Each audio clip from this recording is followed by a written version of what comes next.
হুম।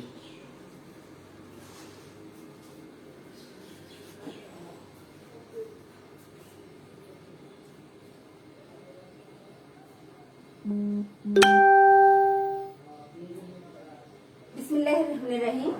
সুপ্রিয় শিক্ষার্থীবৃন্দ, সম্মানিত অভিভাবক, দর্শক যারা এই মুহূর্তে লাইভটি দেখছেন, সকলকে পলাশখানা মডেল উচ্চ বিদ্যালয়ের পক্ষ থেকে আজকের অনলাইন ক্লাসে স্বাগত জানাচ্ছি। ক্লাস পরিচালনায় বরাবরের মতো আমি রাহিমা আক্তার, সহকারী শিক্ষক বাংলা, পলাশখানা মডেল উচ্চ বিদ্যালয়, পলাশ, নরসিংদী।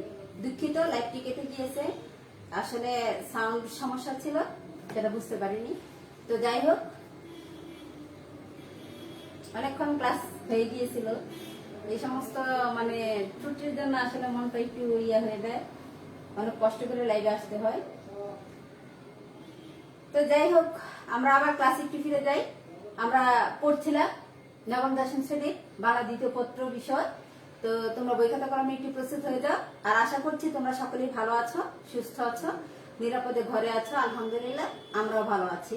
তো আমরা দেরি না করে ক্লাসে চলে যাচ্ছি। আজকে আমরা পড়বো কাল, মানে ক্রিয়ার কাল। তো কালটা আমি ব্যাকরণের বিষয়গুলো একটু ধারাবাহিকভাবে নিচ্ছি আজকে। আমাদের এই বিষয়টাই টপিক। তো চলো আমরা ক্লাসে চলে যাচ্ছি। কাল, ক্রিয়ার কাল পড়ার আগে অবশ্যই আমাদের ক্রিয়ার কালটা কি, এই জিনিসটাকে একটু ভালো করে বুঝে নিতে হবে। চলো যাই। কাল শব্দের অর্থ হচ্ছে সময়। কাল শব্দের অর্থ হচ্ছে সময়। আর ক্রিয়ার কাল, ক্রিয়া তো কাজ, ক্রিয়া মানে কাজ, মানে কাজ সম্পন্ন হওয়ার সময় কি বলা হয় ক্রিয়া। তোমাদের বইতে এইভাবে দেয়া আছে, তোমাদের দেখো একটু। ক্রিয়া সংগঠনের সময়কে ক্রিয়ার কাল বলা হয়। তাহলে ক্রিয়ার কাল সেটাই যে ক্রিয়া যে সময়টাতে সংগঠন হয় সেই সময়টাকে মানে সম্পন্ন হয়। ক্রিয়া যে সময় সম্পন্ন হয় সেই সময়টাকে বলা হয় ক্রিয়ার কাল। তাহলে ক্রিয়ার কাল কি সেটা চলো আমরা একটু দেখে নেই উদাহরণের মাধ্যমে। আমি বই পড়ি, অথবা আমি ক্লাস নিচ্ছি, এটাও কি একটা বাক্য হতে পারে। আমি বই পড়ি, তারপরে কাল তুমি শহরে গিয়েছিলে। কাল তুমি শহরে গিয়েছিলে। তারপর দেখো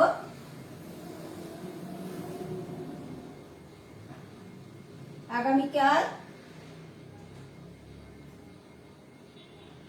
আমি ঢাকা যাব। ঢাকা যাব। শিক্ষার্থীবৃন্দ, আমরা একটু দেখি, এখানে একটু লক্ষ্য করি, দেখি কিভাবে সংগঠন হয়, সেটার উপর সময়টা কিভাবে নির্ভর করে। আমি বই পড়ি, এটা দিয়ে কি বর্তমানের কোনো কাজকে বোঝানো হচ্ছে। কাল তুমি শহরে গিয়েছিলে, মানে গতকাল গিয়েছিল বা কাল গিয়েছিল, এটা দ্বারা কি আমরা অতীতে কোনো কাজ সংঘটিত হয়েছে সেটাকেই বুঝতে পারছি। আর আগামীকাল আমি ঢাকা যাব, সেটা কি কোনো ভবিষ্যৎ কালকে বোঝাচ্ছে। তাহলে এই যে আমরা পড়ি, গিয়েছিলে, যাব, পড়ি, গিয়েছিলে, যাব, এই ক্রিয়াগুলো দ্বারা কি বুঝতে পারছি যে এগুলো এক একটা সময় নির্ধারণ করছে। কখন বই পড়ি, আমি বই পড়ি, এখন বই পড়ি বা পড়ছি।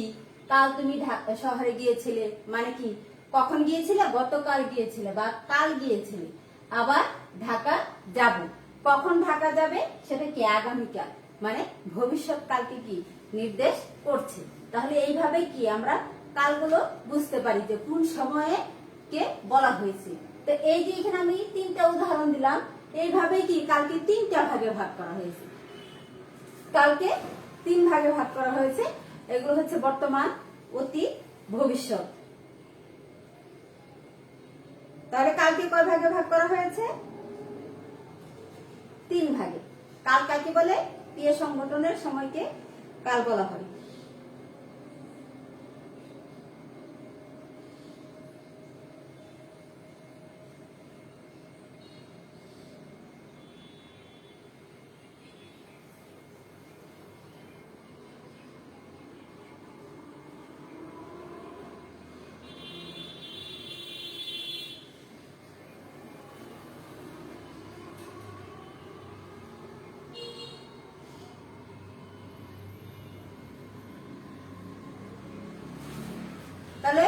নিশ্চয়ই তোমরা বুঝতে পেরেছো যে ক্রিয়া সংগঠনের সময়কে ক্রিয়ার কাল বলা হয়। কালটা পুরুষ ভেদে কি আবার কালে পরিবর্তন হয়। এখন আমরা একটু সেইভাবে দেখে নিচ্ছি। তাহলে এই বাক্যগুলোর সঙ্গে মিলিয়ে কিন্তু আমরা কালের শ্রেণীবিন্যাসটা বের করতে পারি। এখানে লিখে দিচ্ছি, দেখো 1 নম্বরে হবে বর্তমান কাল, 2 নম্বরে হচ্ছে এটা অতীতকাল, অতীতকালের উদাহরণ অতীতকাল, আর 3 হবে কি ভবিষ্যৎকাল। এই প্রত্যেকটা কালকে কি আবার ভবিষ্যৎ কাল, এই প্রত্যেকটা কালকে কি আবার বিভিন্ন ভাগে শ্রেণীবিন্যাস করা হয়েছে। তাহলে আমরা কি পেলাম যে কাল কয় প্রকার? 3 প্রকার। কি কি? বর্তমান কাল, অতীতকাল, ভবিষ্যৎকাল। এবং প্রত্যেকটা কালকে কি আবার শ্রেণীবিন্যাস করা হয়েছে বিভিন্ন ভাগে। তো এগুলো একটু তোমরা মনে রাখবে যে ক্রিয়া সংগঠনের সময়কে বলা হয় ক্রিয়া কাল। তাহলে আমরা সামনে এগোচ্ছি যে পুরুষ ভেদে ক্রিয়ার কিভাবে পরিবর্তন হয়। পুরুষ ভেদে ক্রিয়া পরিবর্তন হয় বা ক্রিয়া রূপের পরিবর্তন হয়। পুরুষ ভেদে ক্রিয়ার রূপের পরিবর্তন হয়ে থাকে। যেমন উদাহরণ দিলে বুঝতে পারবে। আর পুরুষ তো অবশ্যই তোমাদের মনে আছে, পুরুষ হচ্ছে যাকে নির্ভর করে ক্রিয়া সম্পাদন হয়, যাকে নির্ভর করে ক্রিয়া সম্পাদন হয়। আমি বই পড়ি, তুমি বই পড়ো। আমি বই পড়ি, তুমি বই পড়ো, সে বই পড়ে। এখানে ক্রিয়াপদ কোনটা? ক্রিয়াপদ অবশ্যই কি পড়া, তাই না? পড়ার কাজটা এটা দিয়ে কাজ বোঝাচ্ছে, এটা ক্রিয়াপদ। তাহলে আমি বই পড়ি, তুমি বই পড়ো, এটা এখানে যখন আমি উত্তম পুরুষ সেই ক্ষেত্রে কি হয়েছে? পড়ি। আর যখন তুমি এসেছে মধ্যম পুরুষ, সেটা ক্রিয়ার উপর পরিবর্তন হয়ে হয়েছে পড়ো। আর সে বই পড়ে, এখানে ক্রিয়ার রূপ পরিবর্তিত হয়ে হয়েছে পড়ে। তাহলে এই যে একটা ক্রিয়ার বিভিন্ন যে পরিবর্তনটা, এটাই হচ্ছে পুরুষ ভেদে ক্রিয়ার পরিবর্তন। পুরুষ ভেদে ক্রিয়ার পরিবর্তন। আবার এই পুরুষ ভেদে কি আপনি যদি সম্মানার্থে বলা হয় বা তুচ্ছার্থক ভাবে বলা হয়, তখনই কি পরিবর্তন হয়ে থাকে।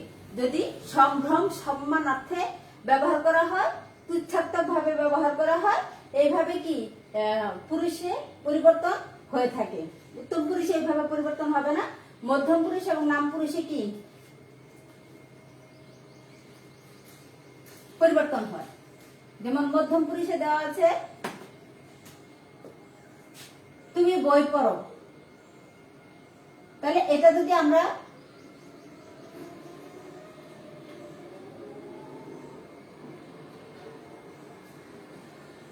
তুই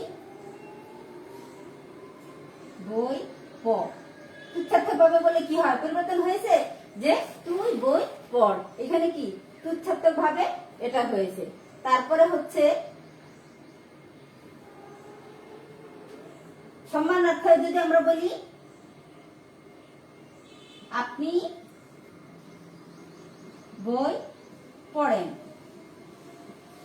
তাহলে কি আপনি হলে কি এখানে কি এর রূপে পরিবর্তন হয়ে যায়। আপনি যান, আপনি পড়েন, আপনি খান, এইভাবে তুই পড়, তুই যা, তুই খা, তুচ্ছার্থক ভাবে এইভাবে। তাহলে তুচ্ছার্থক ভাবে এবং সম্মানাত্মক ভাবে কি সম্মানার্থে যখন ব্যবহার করা হয়, তখনই কি ক্রিয়ার রূপে পরিবর্তন হয়। এই বিষয়গুলো কি একটু মনে রাখবে তোমরা।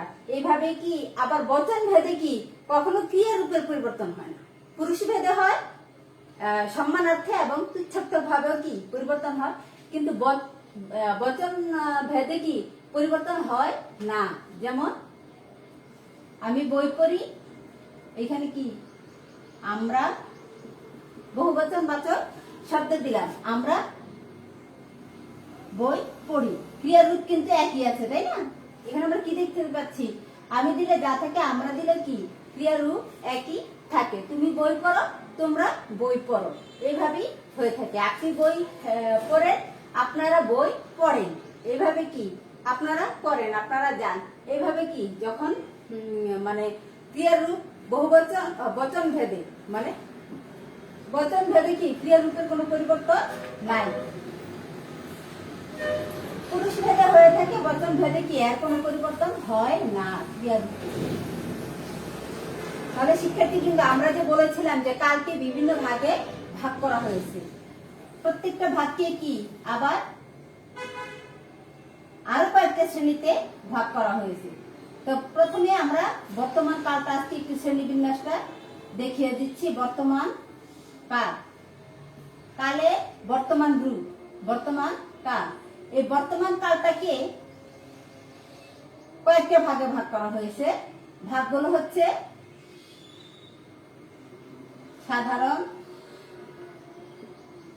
বর্তমান, এখানে আরেকটা আছে নিত্যবৃত্ত। এটা কি একসাথে সাধারণ বা নিত্যবৃত্ত বর্তমান। তারপর হচ্ছে ঘটমান বর্তমান। আর 3 নম্বর হচ্ছে পুরা ঘটিত, পুরা ঘটিত বর্তমান। তো এটা শ্রেণীবিন্যাস নিয়ে কি আজকে আমরা আলোচনা করব। বর্তমান কালকে 3টা ভাগে ভাগ করা হয়েছে, সাধারণ বা নিত্যবৃত্ত বর্তমান, ঘটমান বর্তমান এবং পুরা ঘটিত বর্তমান। তো এই যে সাধারণ, প্রথমটা সাধারণ বর্তমান, এটা বললে আমরা কি যে সাধারণভাবে স্বাভাবিকভাবে যে কাজগুলো হয়ে থাকে সেটাকে কি বলা হয়, সাধারণ বর্তমান, সাধারণ বর্তমান বা নিত্যবৃত্ত। এখন নিত্যবৃত্ত এই কথাটা ব্যবহার করা হয়েছে এই কারণেই, কারণ নিত্যবৃত্ত বর্তমান কালে কিছু অভ্যস্ততা কাজ বা রোজ হয়ে থাকে এই কাজ, চিরন্তন সত্য আছে, এই সমস্ত কাজগুলো কি নিত্যবৃত্ত মধ্যে পড়ে। এগুলো কি সাধারণ বর্তমানেরই একটা অংশ হচ্ছে নিত্যবৃত্ত বর্তমান। উদাহরণ দিলে উদাহরণের মাধ্যমে সেটা তোমরা ভালোভাবে বুঝতে পারবে। তাহলে সাধারণ বর্তমান বলতে আমরা কি বুঝি, যে ক্রিয়া বর্তমানে সাধারণভাবে ঘটে সেটাই হচ্ছে কি সাধারণ বর্তমান কাল। যে ক্রিয়া বর্তমানে সাধারণভাবে ঘটে সেটাই হচ্ছে সাধারণ বর্তমান কাল। যেমন করি, বই পড়ে, আমি স্কুলে যাই। তারপরে যদি বলি সূর্য পূর্ব দিকে ওঠে। আর আছে আমি স্কুলে যাই, আমি রোজ স্কুলে যাই। এটা যদি বলি আমি রোজ স্কুলে যাই। এইভাবে কি আরো উদাহরণ দেওয়া যাবে, আরো অনেক উদাহরণ দেওয়া যাবে। তাহলে এইখানে আমরা সাধারণভাবে কোনো কাজ ঘটে এবং নিত্যবৃত্ত হচ্ছে কি কয়েকটা জিনিস বোঝাবে। এখানে তোমার নিত্যবৃত্তে দেখো আমি দিয়ে দিয়েছি, মানে স্থায়ী সত্য বোঝায়, ঐতিহাসিক কোনো ঘটনা বোঝায়, কাব্যের ভনিতায় কি সাধারণ বর্তমান হয়ে থাকে, অনিশ্চয়তা প্রকাশে হয়ে থাকে, আবার কি অভ্যাস বা অভ্যস্ততা, এইভাবেও কি বর্তমান বা নিত্যবৃত্ত হয়ে থাকে। নিত্যবৃত্ত হওয়ার জন্য কয়েকটা যে শর্ত, এগুলো কি আমি বললাম এতক্ষণ, যে স্থায়ী সত্য, তারপরে হচ্ছে স্থায়ী সত্য, অভ্যস্ততা, ঐতিহাসিক, কাব্যের ভনিতায় এবং অনিশ্চয়তা প্রকাশে কি হয়ে থাকে। যেমন সূর্য পূর্ব দিকে ওঠে, এটা যেমন স্থায়ী সত্য এবং অভ্যস্ততা, এটা কি রোজই হচ্ছে আমাদের সঙ্গে, তাই না? সূর্য প্রতিদিনই ওঠে এবং প্রতিদিনই কি অস্ত যায়, তাহলে এগুলি কি অভ্যস্ততা। আবার আমি রোজ স্কুলে যাই, এটাও কি অভ্যস্ততা। এইটা যে আমি সূর্য পূর্ব দিকে উঠে, তারপরে আরো বলা যায় যেমন আল্লাহ এক, এগুলি কি স্থায়ী সত্য। সূর্য দিকে উঠে পশ্চিম দিকে অস্ত যায়, রোজ ঘটে, সেটা অভ্যস্ততা এবং এটা কি চিরন্তন সত্য। আবার ঐতিহাসিক বোঝালে যে কোন ঐতিহাসিক ঘটনাকে যদি বোঝানো হয়, যেমন 1971 সালে বাংলাদেশ স্বাধীন হয়, 1971 সালে বাংলাদেশ স্বাধীন হয়, ঐতিহাসিক ঘটনা বোঝায়। আবার অনিশ্চয়তা প্রকাশও কি হয়ে থাকে, অনিশ্চয়তা প্রকাশও সাধারণ বর্তমান হয়ে থাকে। যেমন কে জানে দেশে আবার সুদিন আসবে কিনা। যেমন এখন আমরা কি একটা দুর্দিন পার করছি, কে জানে দেশে আবার সুদিন আসবে কিনা। অনিশ্চয়তা, সুদিন আসবে কিনা। তবে এখানে অনিশ্চয়তা, সুদিন অবশ্যই আসবে, দেশে আবার সুদিন আসুক, সুদিন ফিরে আসবে ইনশাল্লাহ, এটি আমরা বিশ্বাস করি। তাহলে অনিশ্চয়তা প্রকাশে কি সাধারণ বর্তমান হয়ে থাকে। আবার যদি, যখন, যেন প্রভৃতি বোঝাতে কি অতীত এবং ভবিষ্যৎ, অতীত এবং ভবিষ্যৎ বোঝাতে কি হয়ে থাকে। কি কি শব্দ আমি বলেছিলাম? যদি, যখন, যেন। কিছু মুছে দিচ্ছি, উদাহরণ।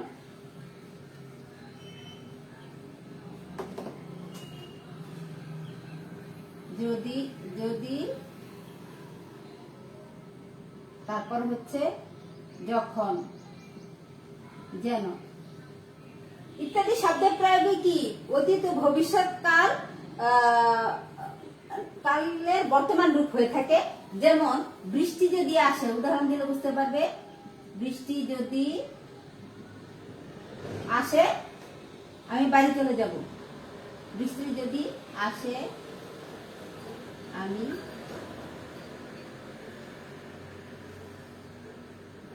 বাড়ি চলে যাব। মানে যদি, এই দেখে আছে যদি, যদি ব্যবহারও কি বর্তমান কাল হয়ে থাকে। তারপরে দেখো, সকলেই যেন সভায় হাজির থাকে। সকলেই, এই যে যেন আছে, যেন সভায় হাজির থাকে। এইভাবে কি যদি, যেন, যখন এই এই শব্দগুলো থাকে বাক্যে, তাহলে কি সেটা বর্তমান কাল হবে, সাধারণ বর্তমান কাল। তারপর আমরা যাচ্ছি ঘটমান বর্তমান। ঘটমান বর্তমান হচ্ছে যে কাজ শেষ হয়নি, এখনো চলছে। যেমন কোনো কাজ যদি শেষ হয়নি বোঝায়, কিন্তু সেই কাজটা কি এখনো চলছে, এরকম বোঝালে কি ঘটমান বর্তমান হয়। যেমন হাসান বই পড়ছে, নীলা গান করছে, ইত্যাদি বোঝালে কি মানে কাজগুলো শুরু হয়েছে, এখনো চলছে। কোনো কাজ শুরু হয়েছে, এখনো চলছে, এরকম বোঝালে। যে কাজ শেষ হয়নি, যে কাজ শেষ হয়নি এমন বোঝালে কি ঘটমান। ঘটমান মানে শব্দটাই মানে ঘটছে, ঘটমান, এটা শেষ হয়নি, সেটা হচ্ছে কি ঘটমান বর্তমান। হাসান বই পড়ছে, নীলা গান করছে। গান শেষ হয়নি, এখনো চলছে, পড়ার কাজ কি শেষ হয়নি, এখনো চলছে, এরকম বোঝালে কি হয় ঘটমান বর্তমান হয়। তারপরে দেখো পুরা ঘটিত বর্তমান। পুরা ঘটিত বর্তমান, এটা মানে মানে ঘটে গেছে, কাজটা ঘটে গেছে, কিন্তু তার ফলটা কি এখনো বিদ্যমান আছে। কোন কাজ পূর্বে সংগঠিত হয়েছে, কিন্তু তার ফল এখনো বিদ্যমান আছে। কোন কাজ পূর্বে সংগঠিত হয়েছে, কিন্তু তার ফল কি এখনো বিদ্যমান আছে, এমন বোঝালে কি হয় ঘটমান পুরা ঘটিত বর্তমান হয়।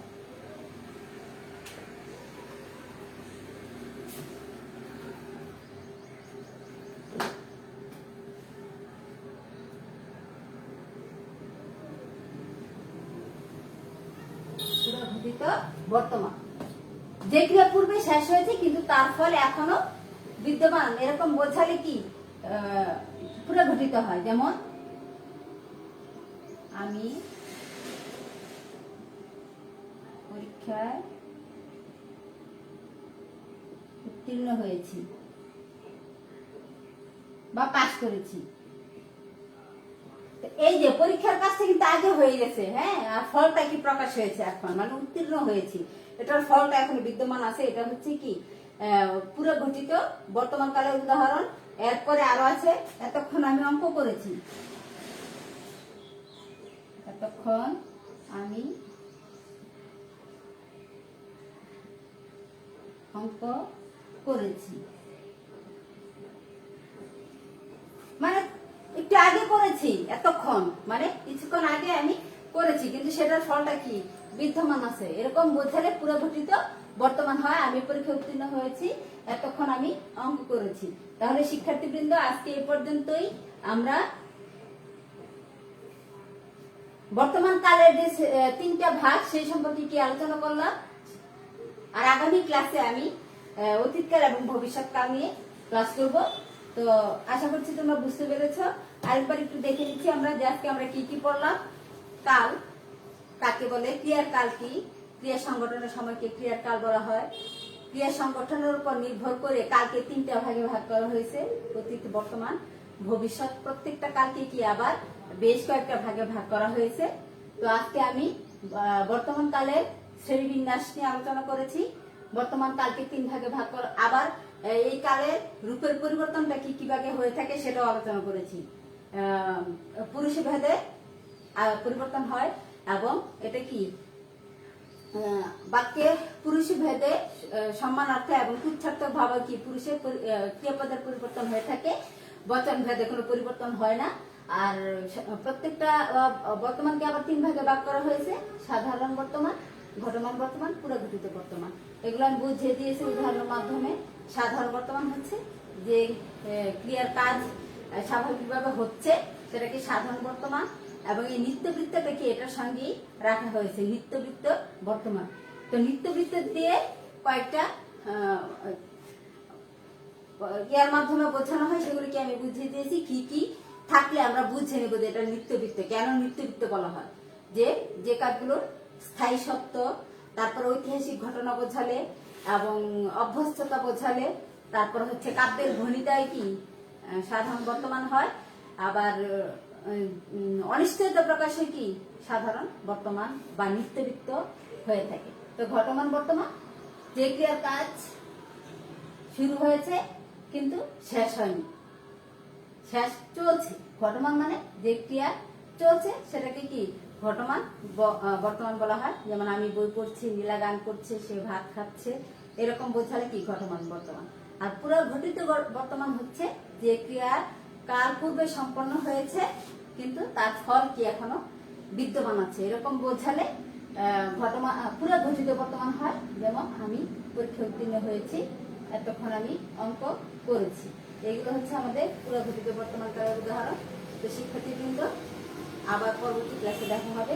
সে পর্যন্ত তোমরা সকলে ভালো থাকো, সুস্থ থাকো এবং নিরাপদে থাকো। এখানেই সমাপ্তি করছি আজকে। আল্লাহ হাফিজ।